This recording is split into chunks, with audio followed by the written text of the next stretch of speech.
أعوذ بالله من الشيطان الرجيم بسم الله الرحمن الرحيم لن تنالوا البر حتى تنفقوا مما تحبون وما تنفقوا من شيء فإن الله به عليم تم ہرگز نیکی کو نہیں پہنچ سکو گے جب تک تم اپنی محبوب چیزوں میں سے خرچ نہ کرو اور تم جو کچھ بھی خرچ کرتے ہو بے شک اللہ اسے خوب جاننے والا ہے كل الطعام كان حلا لبني إسرائيل إلا ما حرم إسرائيل على نفسه من قبل أن تنزل التوراة قل فأتوا بالتوراة فاتلوها إن كنتم صادقين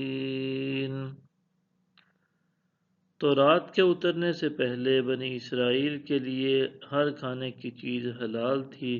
سوائے ان چیزوں کے جو یعقوب نے خود اپنے اوپر حرام کر لی تھیں فرما دیں تورات لاؤ اور اسے پڑھو اگر تم سچے ہو فمن افترى على الله الكذب من بعد ذلك فأولئك هم الظالمون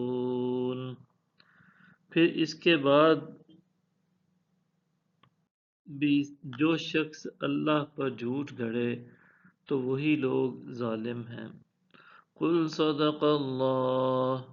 فاتبعوا ملة إبراهيم حنيفا وما كان من المشركين فرما دیں کہ اللہ نے سچ فرمایا ہے سو تم ابراہیم کے دین کی پیروی کرو جو ہر باطل سے منہ موڑ کر صرف اللہ کے ہو گئے تھے اور وہ مشرکوں میں سے نہ تھے ان اول بیت وضع للناس للذی ببکۃ مبارکا وہدی للعالمین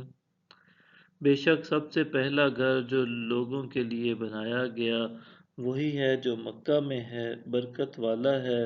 اور سارے جہان والوں کے لیے ہدایت ہے فیہ آیات بینات مقام ابراہیم ومن دخلہ کان آمنا اس میں کھلی نشانیاں ہیں ابراہیم کی جائے قیام ہے اور جو اس میں داخل ہوا امان پا گیا وَلِلَّهِ عَلَى النَّاسِ حِجُّ الْبَيْتِ مَنِ اسْتَطَاعَ إِلَيْهِ سَبِيلًا وَمَن كَفَرَ فَإِنَّ اللَّهَ غَنِيٌّ عَنِ الْعَالَمِينَ اور اللہ کے لیے لوگوں پر اس گھر کا حج فرض ہے جو بھی اس تک پہنچنے کی استطاعت رکھتا ہو اور جو منکر ہو تو بے شک اللہ سب جہانوں سے بے نیاز ہے صدق اللہ العظیم